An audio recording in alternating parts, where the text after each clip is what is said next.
بسم اللہ الرحمن الرحیم۔ احکام القرآن، 8واں حصہ، فہرست موضوعات تفہیم القرآن، جلد اول،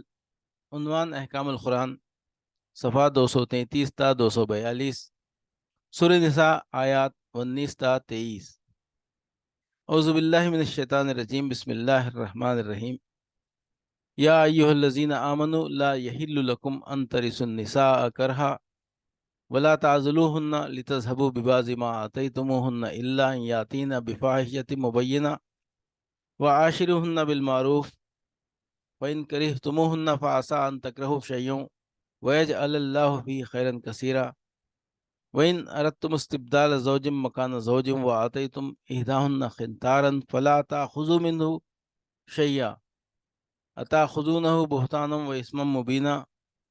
وكيف تأخذونه وقد أفضى بعضكم إلى بعض وأخذن منكم ميثاقا غليظا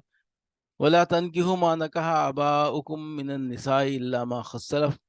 إنه كان فاحشة ومقتا وساء سبيلا حرمت عليكم أمهاتكم وبناتكم وأخواتكم وعماتكم وخالاتكم وبنات الأخ وبنات الأخت وأمهاتكم اللاتي أرضعنكم وأخواتكم من الرضاعة وأمهات نسائكم وربائبكم اللاتي في حجوركم من نسائكم اللاتي دخلتم بهن فإن لم تكونوا دخلتم بهن فلا جناح عليكم وحلائل أبنائكم الذين من أصلابكم وأن تجمعوا بين الأختين إلا ما قد سلف إن الله كان غفورا رحيما والمحصنات من النساء إلا ما ملكت أيمانكم کتاب اللہ علیکم وأحل لکم ما وراء ذالکم ان تبتغوا باموالکم محسنین غیر مسافحین فما استمتعتم به منہن فآتوہن اجورہن فریضہ ولا جناح علیکم فیما تراضیتم به من بعد الفریضہ ان اللہ کان علیما حکیما ومن لم یستطع منکم طولا ان ینکح المحصنات المؤمنات فمما ملکت ایمانکم من فتیاتکم المؤمنات واللہ اعلم بایمانکم بعضکم من بعض فانکحوہن بإذن اہلہن وآتوہن اجورہن بالمعروف محصنات غیر مصافحات ولا متخذات اخدان فإذا أحسن فإن أتین بفاحشة فعلیہن نصف ما علی المحصنات من العذاب ذلک لمن خشی العنۃ منکم وان تصبروا خیر لکم واللہ غفور رحیم۔ اے لوگو جو ایمان لائے ہو، تمہارے لیے یہ حلال نہیں کہ زبردستی عورتوں کے وارث بن بیٹھو،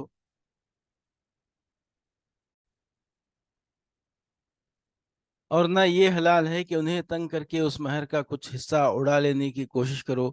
جو تم انہیں دے چکے ہو۔ ہاں، اگر وہ کسی صریح بدچلنی کی مرتکب ہوں تو ضرور تمہیں تنگ کرنے کا حق ہے، ان کے ساتھ بھلے طریقے سے زندگی بسر کرو۔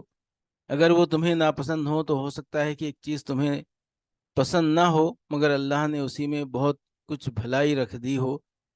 اور اگر تم ایک بیوی کی جگہ دوسری بیوی لے آنے کا ارادہ ہی کر لو تو خواہ تم نے اسے ڈھیر سا مال ہی کیوں نہ دیا ہو، اس میں سے کچھ واپس نہ لینا۔ کیا تم اسے صریح بہتان لگا کر اور صریح ظلم کر کے واپس لوگے؟ اور آخر تم اسے کس طرح لے لوگے جبکہ تم ایک دوسرے سے لطف اندوز ہو چکے ہو اور وہ تم سے پختہ عہد لے چکی ہیں؟ اور جن عورتوں سے تمہارے باپ نکاح کر چکے ہوں ان سے ہرگز نکاح نہ کرو مگر جو پہلے ہو چکا سو ہو چکا۔ در حقیقت یہ ایک بے حیائی کا فعل ہے، ناپسندیدہ ہے اور برا چلن ہے۔ تم پر حرام کی گئیں تمہاری مائیں، بیٹیاں، بہنیں، پھوپھیاں، خالائیں، بھتیجیاں، بھانجیاں، اور تمہاری وہ مائیں جنہوں نے تم کو دودھ پلایا ہو، اور تمہاری دودھ شریک بہنیں، اور تمہاری بیویوں کی مائیں، اور تمہاری بیویوں کی لڑکیاں جنہوں نے تمہاری گودوں میں پرورش پائی ہے، ان بیویوں کی لڑکیاں جن سے تمہارا تعلق زن و شو ہو چکا ہو، ورنہ اگر صرف نکاح ہوا ہو اور تعلق زن و شو نہ ہوا ہو تو انہیں چھوڑ کر ان کی لڑکیوں سے نکاح کر لینے میں تم پر کوئی مواخذہ نہیں ہے۔ اور تمہارے ان بیٹوں کی بیویاں جو تمہاری صلب سے ہوں، اور یہ بھی تم پر حرام کیا گیا ہے کہ ایک نکاح میں دو بہنوں کو جمع کرو، مگر جو پہلے ہو گیا سو ہو گیا، اللہ بخشنے والا اور رحم کرنے والا ہے۔ اور وہ عورتیں بھی تم پر حرام ہیں جو کسی دوسرے کے نکاح میں ہوں، محسنات، البتہ ایسی عورتیں اس سے مستثنیٰ ہیں جو جنگ میں تمہارے ہاتھ آئیں، یہ اللہ کا قانون ہے جس کی پابندی تم پر لازم کر دی گئی ہے۔ ان کے ماسوا جتنی عورتیں ہیں انہیں اپنے اموال کے ذریعے سے حاصل کرنا تمہارے لیے حلال کر دیا گیا ہے، بشرطے کہ حصار نکاح میں ان کو محفوظ کرو، نہ یہ کہ آزاد شہوت رانی کرنے لگو۔ پھر جو ازدواجی زندگی کا لطف تم ان سے اٹھاؤ اس کے بدلے ان کے مہر بطور فرض کے ادا کرو، البتہ مہر کی قرارداد ہو جانے کے بعد آپس کی رضامندی سے تمہارے درمیان اگر کوئی سمجھوتا ہو جائے تو اس میں کوئی مضائقہ نہیں، کوئی حرج نہیں۔ اللہ حلیم اور دانا ہے۔ اور جو شخص تم میں سے اتنی مقدرت نہ رکھتا ہو کہ خاندانی مسلمان عورتوں سے نکاح کر سکے، اسے چاہیے کہ تمہاری ان لونڈیوں میں سے کسی کے ساتھ نکاح کر لے جو تمہارے قبضے میں ہو اور مومنہ ہو۔ اللہ تمہارے ایمانوں کا حال خوب جانتا ہے۔ تم سب ایک ہی گروہ کے لوگ ہو، لہٰذا ان کے سرپرستوں کی اجازت سے ان کے ساتھ نکاح کر لو اور معروف طریقے سے ان کے مہر ادا کر دو، تاکہ وہ حصار نکاح میں محفوظ محسنات ہو کر رہیں، آزاد شہوت رانی نہ کرتی پھریں اور نہ چوری چھپے آشنائیاں کریں۔ پھر جب وہ حصار نکاح میں محفوظ ہو جائیں اور اس کے بعد کسی بدچلنی کی مرتکب ہوں تو ان پر اس سزا کی بنسبت آدھی سزا ہے جو خاندانی عورتوں محسنات کے لیے مقرر ہے۔ یہ سہولت تم میں سے ان لوگوں کے لیے پیدا کی گئی ہے جن کو شادی نہ کرنے سے بند تقوی کے ٹوٹ جانے کا اندیشہ ہو، لیکن اگر تم صبر کرو تو یہ تمہارے لیے بہتر ہے، اور اللہ بخشنے والا اور رحم فرمانے والا ہے۔ یا ایھا الذین آمنوا لا یحل لکم ان ترثوا النساء کرہا، اے لوگو جو ایمان لائے ہو، تمہارے لیے یہ حلال نہیں ہے کہ زبردستی عورتوں کے وارث بن بیٹھو۔ اس سے مراد یہ ہے کہ شوہر کے مرنے کے بعد اس کے خاندان والے اس کی بیوہ کو میت کی میراث سمجھ کر اس کے ولی وارث نہ بن بیٹھیں۔ عورت کا شوہر جب مر گیا تو وہ آزاد ہے، عدت گزار کر جہاں چاہے جائے اور جس سے چاہے نکاح کر لے، الا ان یاتین بفاحشۃ مبینہ، ہاں اگر وہ کسی صریح بدچلنی کی مرتکب ہوں تو ضرور تمہیں تنگ کرنے کا حق ہے، مال اڑانے کے لیے نہیں بلکہ بدچلنی کی سزا دینے کے لیے۔ وعاشرہن بالمعروف فإن کرہتموہن فعسى أن تکرہوا شیئا ویجعل اللہ فیہ خیرا کثیرا، ان کے ساتھ بھلے طریقے سے زندگی بسر کرو، اگر وہ تمہیں ناپسند ہوں تو ہو سکتا ہے کہ ایک چیز تمہیں پسند نہ ہو مگر اللہ نے اسی میں بہت کچھ بھلائی رکھ دی ہو، یعنی اگر عورت خوبصورت نہ ہو یا اس میں کوئی ایسا نقص ہو جس کی بنا پر شوہر کو پسند نہ آئے تو یہ مناسب نہیں ہے کہ شوہر فوراً دل برداشتہ ہو کر اسے چھوڑ دینے پر آمادہ ہو جائے، حتی الامکان اسے صبر و تحمل سے کام لینا چاہیے۔ بسا اوقات ایسا ہوتا ہے کہ ایک عورت خوبصورت نہیں ہوتی مگر اس میں بعض دوسری خوبیاں ایسی ہوتی ہیں جو ازدواجی زندگی میں حسن صورت سے زیادہ اہمیت رکھتی ہیں۔ اگر اسے اپنی ان خوبیوں کے اظہار کا موقع ملے تو وہی شوہر جو ابتداً محض اس کی صورت کی خرابی سے دل برداشتہ ہو رہا تھا اس کے حسن سیرت پر فریفتہ ہو جاتا ہے۔ اسی طرح بعض اوقات ازدواجی زندگی کی ابتدا میں عورت کی بعض باتیں شوہر کو ناگوار محسوس ہوتی ہیں اور وہ اس سے بددل ہو جاتا ہے، لیکن اگر وہ صبر سے کام لے اور عورت کے تمام امکانات کو بروکار آنے کا موقع دے تو اس پر خود ثابت ہو جاتا ہے کہ اس کی بیوی برائیوں سے بڑھ کر خوبیاں رکھتی ہے۔ لہٰذا یہ بات پسندیدہ نہیں ہے کہ آدمی ازدواجی تعلق کو منقطع کرنے میں جلد بازی سے کام لے۔ طلاق بالکل آخری چارہ کار ہے جس کو ناگزیر حالات ہی میں استعمال کرنا چاہیے۔ نبی صلی اللہ علیہ وسلم کا ارشاد ہے کہ ابغض الحلال الی اللہ الطلاق، یعنی طلاق اگرچہ جائز ہے مگر تمام جائز کاموں میں اللہ کو سب سے زیادہ ناپسند اگر کوئی چیز ہے تو وہ طلاق ہے۔ دوسری حدیث میں ہے کہ آپ نے فرمایا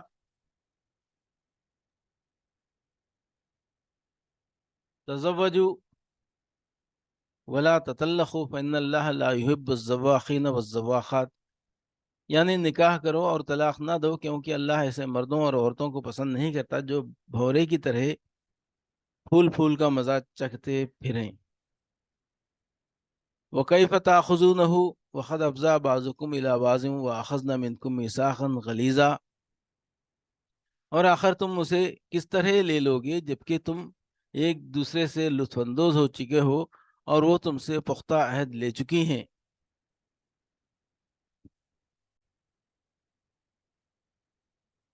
پختہ عہد سے مراد نکاح ہے کیونکہ وہ حقیقت میں ایک مضبوط پیمان وفا ہے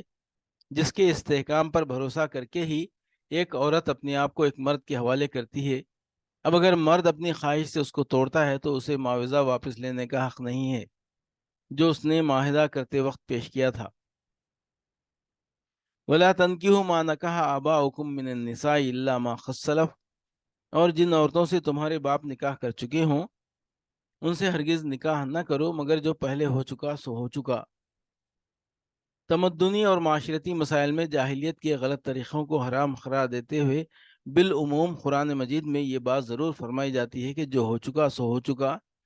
اس کے دو مطلب ہیں، یہ کہ بے علمی اور نادانی کے زمانے میں جو غلطیاں تم لوگ کرتے رہے ہو ان پر گرفت نہیں کی جائے گی، بشرطے کہ اب حکم آ جانے کے بعد اپنے طرز عمل کی اصلاح کر لو اور جو غلط کام ہے انہیں چھوڑ دو۔ دوسرے یہ کہ زمانہ سابق کے کسی طریقے کو اب اگر حرام ٹھہرایا گیا ہے تو اس سے یہ نتیجہ نکالنا صحیح نہیں ہے کہ پچھلے قانون یا رسم و رواج کے مطابق جو کام پہلے کیے جا چکے ہیں ان کو کالعدم اور ان سے پیدا شدہ نتائج کو ناجائز اور عائد شدہ ذمہ داریوں کو لازماً ساخط بھی کیا جا رہا ہے۔ مثلاً اگر سوتیلی ماہ سے نکاح کو آج حرام کیا گیا ہے تو اس کے معنی یہ نہیں ہے کہ اب تک جتنے لوگوں نے ایسے نکاح کیے تھے ان کی اولاد حرامی قرار دی جا رہی ہے اور اپنے باپوں کے مال میں ان کا حق وراثت ساخط کیا جا رہا ہے۔ اسی طرح اگر لین دین کے کسی طریقے کو حرام کیا گیا ہے تو اس کا مطلب یہ نہیں ہے کہ پہلے جتنے معاملات اس طریقے پر ہوئے ہیں انہیں بھی کالعدم ٹھہرا دیا گیا ہے اور اب وہ سب دولت جو اس طریقے سے کسی نے کمائی ہو اس سے واپس لی جائے گی یا مال حرام ٹھہرائی جائے گی۔ حرمت علیکم امہاتکم، تم پر حرام کی گئی تمہاری مائیں۔ ماں کا اطلاق سگی اور سوتیلی دونوں قسم کی ماؤں پر ہوتا ہے، اس لیے دونوں حرام ہیں۔ نیز اسی حکم میں باپ کی ماں اور ماں کی ماں بھی شامل ہے۔ اس امر میں اختلاف ہے کہ جس عورت سے باپ کا ناجائز تعلق ہو چکا ہو وہ بھی بیٹے پر حرام ہے یا نہیں۔ سلف میں سے بعض اس کی حرمت کے قائل نہیں ہیں اور بعض اسے بھی حرام قرار دیتے ہیں، بلکہ ان کے نزدیک جس عورت کو باپ نے شہوت سے ہاتھ لگایا ہو وہ بھی بیٹے پر حرام ہے۔ اسی طرح سلف میں اس امر پر بھی اختلاف رہا ہے کہ جس عورت سے بیٹے کا ناجائز تعلق ہو چکا ہو وہ باپ پر حرام ہے یا نہیں، اور جس مرد سے ماں یا بیٹی کا ناجائز تعلق رہا ہو یا بعد میں ہو جائے اس سے نکاح ماں اور بیٹی دونوں کے لیے حرام ہے یا نہیں۔ اس باب میں فقیہانہ بحثیں بہت طویل ہیں، مگر یہ بات بادنا تعمل سمجھ میں آ سکتی ہے کہ کسی شخص کے نکاح میں ایسی عورت کا ہونا جس پر اس کا باپ یا اس کا بیٹا بھی نظر رکھتا ہو یا جس کی ماں یا بیٹی پر بھی اس کی نگاہ ہو، یہ ایک صالح معاشرت کے لیے کسی طرح مناسب نہیں ہو سکتا۔ شریعت الہی کا مزاج اس معاملے میں ان قانونی موشگافیوں کو قبول نہیں کرتا جن کی بنا پر نکاح اور غیر نکاح اور قبل نکاح اور بعد نکاح اور لمس اور نظر وغیرہ میں فرق کیا جاتا ہے۔ سیدھی اور صاف بات یہ ہے کہ خاندانی زندگی میں ایک ہی عورت کے ساتھ باپ اور بیٹے کے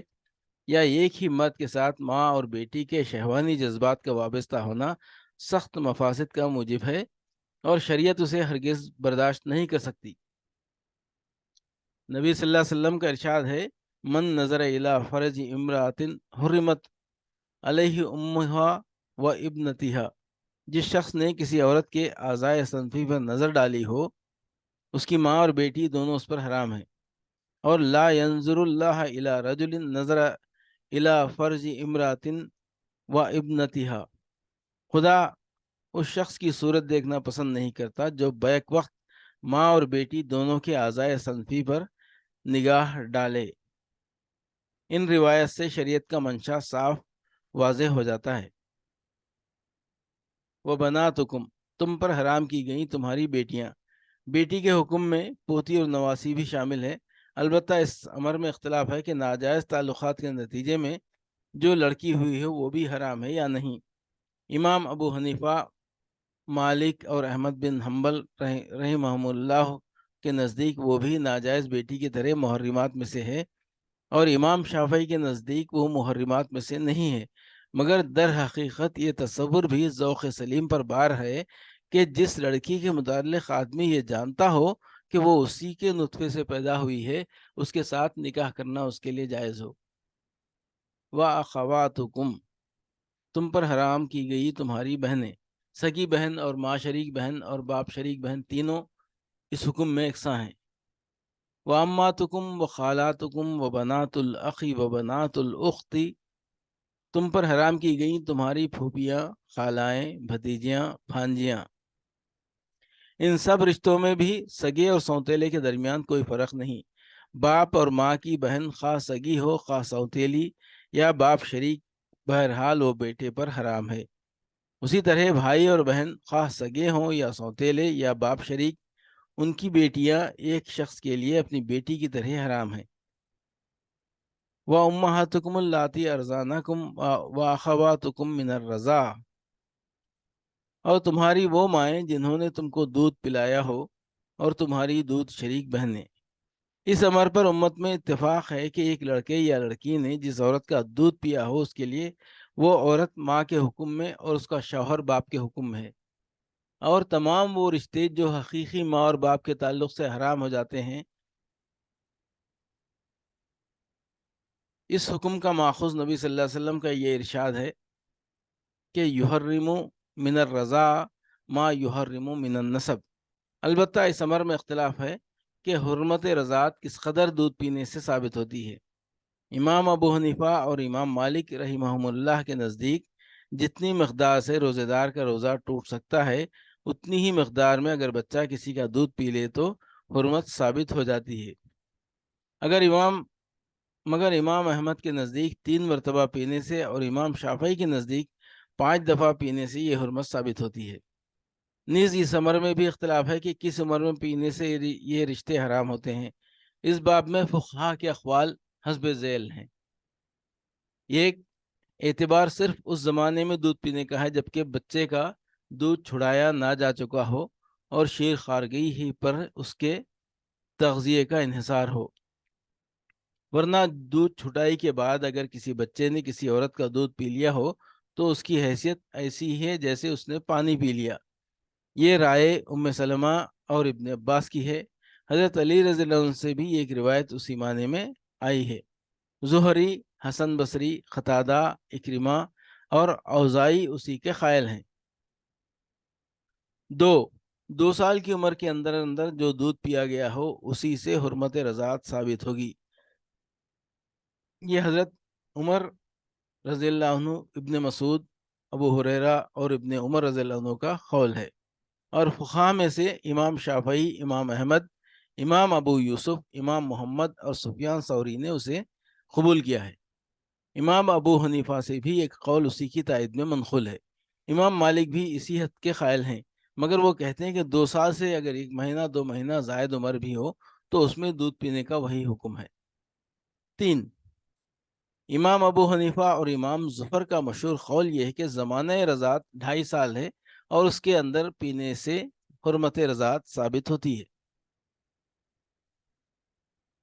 4، خواہ کسی عمر میں دودھ پیے حرمت ثابت ہو جائے گی، یعنی اس معاملے میں اصل اعتبار دودھ کا ہے نہ کہ عمر کا۔ پینے والا اگر بوڑھا بھی ہو تو اس کا وہی حکم ہے جو شیرخوار بچے کا ہے۔ یہی رائے ہے حضرت عائشہ رضی اللہ تعالی عنہ کی اور حضرت علی رضی اللہ عنہ کی سے بھی صحیح تر روایت اسی کی تائید میں منقول ہے، اور فقہا میں سے عروہ بن زبیر، عطا، لیث بن سعد اور ابن حزم نے اسی قول کو اختیار کیا ہے۔ وَأُمَّهَاتُ نِسَائِكُمْ، اور تمہاری بیویوں کی مائیں۔ اس امر میں اختلاف ہے کہ جس عورت سے محض نکاح ہوا ہو اس کی ماں حرام ہے یا نہیں۔ امام ابو حنیفہ، مالک، احمد اور شافعی رحمہم اللہ اس کی حرمت کے قائل ہیں، اور حضرت علی رضی اللہ عنہ کی رائے یہ ہے کہ جب تک کسی عورت سے خلوت نہ ہوئی ہو اس کی ماں حرام نہیں ہوتی۔ وَرَبَائِبُكُمُ اللَّاتِي فِي حُجُورِكُمْ، تم پر حرام کی گئیں تمہاری بیویوں کی لڑکیاں جنہوں نے تمہاری گودوں میں پرورش پائی ہے۔ ایسی لڑکی کا حرام ہونا اس شرط پر موقوف نہیں ہے کہ اس نے سوتیلے باپ کے گھر میں پرورش پائی ہو۔ یہ الفاظ اللہ تعالیٰ نے محض اس رشتے کی نزاکت ظاہر کرنے کے لیے استعمال فرمائے ہیں۔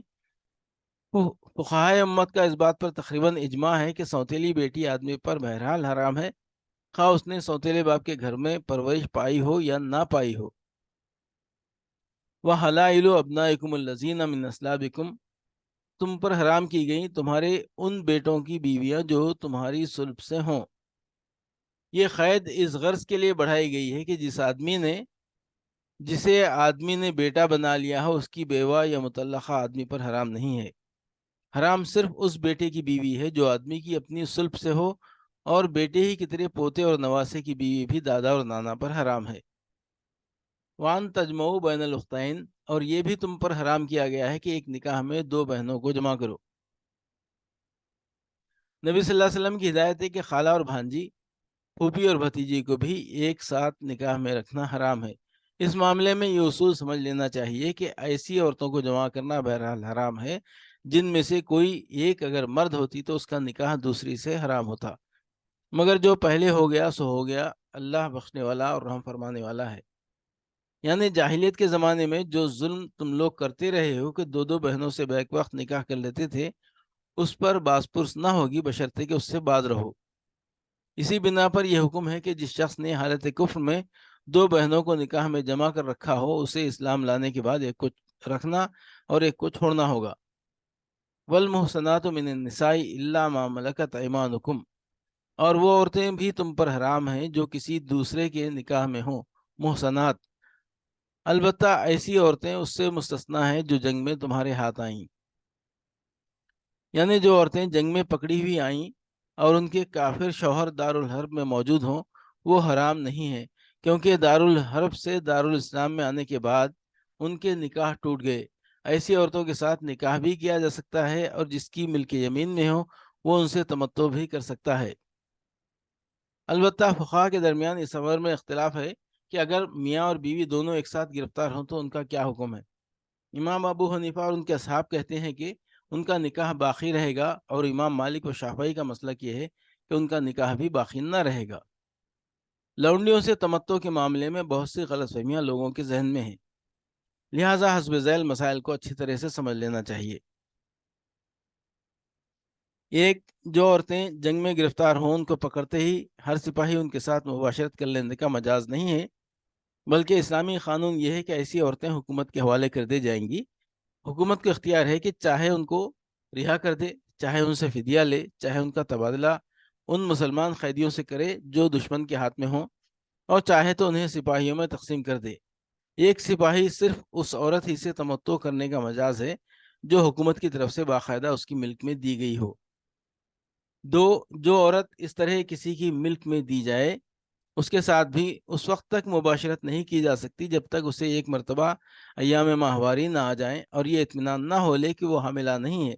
اس سے پہلے مباشرت کرنا حرام ہے، اور اگر وہ حاملہ ہو تو وضع حمل سے پہلے بھی مباشرت ناجائز ہے۔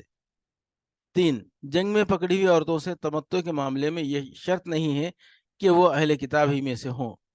ان کا مذہب خواہ کوئی ہو، بہرحال جب وہ تقسیم کر دی جائیں گی تو جن کے حصے میں وہ آئیں وہ ان سے تمتع کر سکتے ہیں۔ چار، جو عورت جس شخص کے حصے میں دی گئی ہو صرف وہی اس کے ساتھ تمتع کر سکتا ہے، کسی دوسرے کو اسے ہاتھ لگانے کا حق نہیں ہے۔ اس عورت سے جو اولاد ہوگی وہ اسی شخص کی جائز اولاد سمجھی جائے گی جس کی ملک میں وہ عورت ہے۔ اس اولاد کے قانونی حقوق وہی ہوں گے جو شریعت میں صلبی اولاد کے لیے مقرر ہیں۔ صاحب اولاد ہو جانے کے بعد وہ عورت فروخت نہ کی جا سکے گی، اور مالک کے مرتے ہی وہ آپ سے آپ آزاد ہو جائے گی۔ پانچ، جو عورت اس طرح کسی شخص کی ملک میں آئی ہو اسے اگر اس کا مالک کسی دوسرے شخص کے نکاح میں دے دے تو پھر مالک کو اسے دوسری تمام خدمات لینے کا حق تو رہتا ہے، لیکن شہوانی تعلق کا حق باقی نہیں رہتا۔ چھ، جس طرح شریعت نے بیویوں کی تعداد پر 4 کی پابندی لگائی ہے اس طرح لونڈیوں کی تعداد پر نہیں لگائی، لیکن اس معاملے میں کوئی حد مقرر نہ کرنے سے شریعت کا منشا یہ نہیں تھا کہ مالدار لوگ بے شمار لونڈیاں خرید کر جمع کر لیں اور اپنے گھر کو عیاشی کا گھر بنا لیں، بلکہ در حقیقت اس معاملے میں عدم تعین کی وجہ جنگی حالات کا عدم تعین ہے۔ 7، ملکیت کے تمام دوسرے حقوق کی طرح وہ مالکانہ حقوق بھی قابل انتقال ہیں جو کسی شخص کو ازروئے قانون کسی اسیر جنگ پر حکومت نے عطا کیے ہوں۔ 8. حکومت کی طرف سے حقوق ملکیت کا باقاعدہ عطا کیا جانا ویسا ہی ایک قانونی فعل ہے جیسا نکاح ایک قانونی فعل ہے، لہذا کوئی معقول وجہ نہیں کہ جو شخص نکاح میں کسی قسم کی کراہت محسوس نہیں کرتا وہ خواہ مخواہ لونڈی سے تمتع میں کراہت محسوس کرے۔ 9. اسیران جنگ میں سے کسی عورت کو کسی شخص کی ملکیت میں دے دینے کے بعد پھر حکومت اسے واپس لینے کی مجاز نہیں رہتی، بالکل اسی طرح جیسے کسی عورت کا ولی اس کو کسی کے نکاح میں دے چکنے کے بعد پھر واپس لینے کا حقدار نہیں رہتا اور محض کچھ وقت کے لیے انہیں فوج میں تقسیم کرے تو یہ اسلامی قانون کی روح سے قطعاً ایک ناجائز فعل ہے، اس میں اور زنا میں کوئی فرق نہیں ہے اور زنا اسلامی قانون میں جرم ہے۔ تفصیلی بحث کے لیے ملاحظہ ہو ہماری کتاب تفہیمات حصہ دوم اور رسائل مسائل حصہ اول۔